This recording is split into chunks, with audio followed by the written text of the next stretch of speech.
ಪಾಕಿಸ್ತಾನದ ಮಾಜಿ ಪ್ರಧಾನಿ ಮತ್ತು ಮಾಜಿ ಕ್ರಿಕೆಟಿಗ ಇಮ್ರಾನ್ ಖಾನ್ಗೆ ಪ್ರಪಂಚದ ಅತ್ಯುನ್ನತ ನೊಬೆಲ್ ಶಾಂತಿ ಪ್ರಶಸ್ತಿ ನೀಡಬೇಕಂತ ಕೂಗು ಕೇಳಿ ಬರ್ತಿದೆ.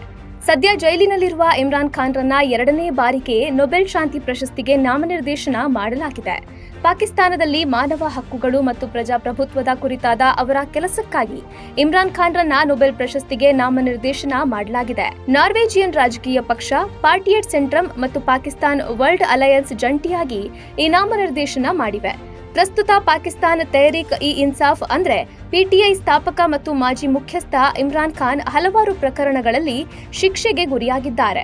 ಖಾನ್ ಅವರನ್ನ 2023ರಿಂದ ರಾವಲ್ಪಿಂಡಿಯ ಅಡಿಯಾಲ ಜೈಲಿನಲ್ಲಿ ಇರಿಸಲಾಗಿದೆ.